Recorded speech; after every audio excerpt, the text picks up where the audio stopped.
Déjà cette promotion que vous faites à travers le Congo. Alors j'aimerais dire c'est vraiment une très bonne initiative.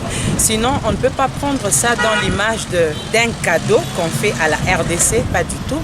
Déjà en passant, j'aimerais un peu brosser pour rappeler que la RDC est une grande solution au niveau mondial. La RDC à elle-même.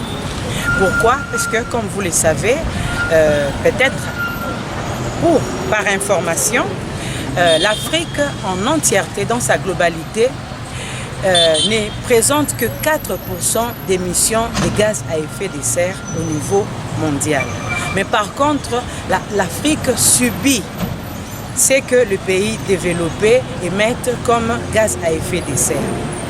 Mais en retour, je peux dire que le bassin du Congo à lui-même représente le premier poumon sur le plan international. Pourquoi? Parce que sûrement vous me direz que non, il y a les forêts de l'Amazonie. Mais par contre, si on regardait le bassin du Congo à lui seul, représente des arbres qui sont encore jeunes. Alors, étant jeune, joue un grand rôle dans la séquestration des gaz à effet de serre. Par contre, et rejette de l'oxygène en grande quantité. Par contre, l'Amazonie représente une forêt qui est déjà en train de vieillir et contribue au contraire dans le rejet des gaz à effet de serre. Et par ce rôle-là, donc, le bassin du Congo joue l'équilibre de l'écosystème mondial. Et à ça, seule l'Afrique, avec ses moyens de bord, se bat pour trouver l'équilibre de l'écosystème à travers nos forêts. Et avec cette contribution, le don que l'on est en train de présenter, c'est justement pour permettre, parce que n'oublions pas, la RDC, nous sommes encore dans la phase en voie du développement. Donc la population est encore très pauvre. Beaucoup de la population africaine et particulièrement en RDC, nous travaillons encore avec l'énergie fossile. Or, l'énergie fossile fait recours aux arbres, à la déforestation.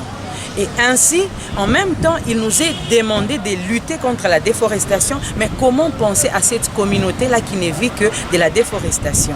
Et même dans ce qui est de l'agriculture, aujourd'hui, la population, la communauté locale vivent de l'agriculture et quand il y a un problème de la terre qui devient infertile, ils migrent ailleurs. Et quand ils arrivent là, s'il y a la forêt, ils abattent les arbres pour créer un nouveau milieu pour eux de vivre. Alors tout cela, ce sont des réalités. En même temps, on doit chercher l'équilibre, ne pas abattre les arbres, en même temps penser à la communauté locale. Raison pour laquelle, quand les participants africains vont dans la conférence cette fois-ci de COP26, c'était pour une solution à l'Afrique, en ce sens que l'Afrique cherchait une récompense. Cette récompense-là, c'est parce qu'ils jouent un grand rôle sur l'équilibre de l'écosystème mondial. Mais n'ont pas assez de soutien du côté des pays développés. Alors, avec le 500 millions de dollars dont vous parlez, milliards de dollars dont vous parlez là, c'est justement pour essayer de migrer, chercher à atténuer tout ce qui est dans le cas des diminutions de capacité dans la déforestation, je veux dire. C'est pour permettre à aider les communautés locales et la communauté en général pour migrer, quitter les énergies fossiles vers les énergies renouvelables. Pour quitter l'agriculture qui aujourd'hui est en train de créer la déforestation vers l'agriculture écologique. C'est justement pour créer cette protection-là de bassin du Congo. Parce que je veux rappeler la quantité de réserves en tourbières que nous avons, la quantité massif forestier que nous avons et les forêts équatoriales que nous avons, tout cela est un atout. Et je veux aussi ajouter un élément pour dire pourquoi on dit que la RDC est un pays solution, parce que à part le bassin du Congo, mais nous avons aussi le minerai, tel que le coltan aujourd'hui qui est un produit rare et très important avec la modernité dans la fabrication des batteries, des téléphones. Certes, nous créons des millionnaires ailleurs qui sont en train d'utiliser, d'exploiter le cobalt là, mais au Congo, ici, c'est le Congo qui produit cela. Donc cela montre encore qu'avec la modernité, la RDC contribue énormément à l'avancée du monde.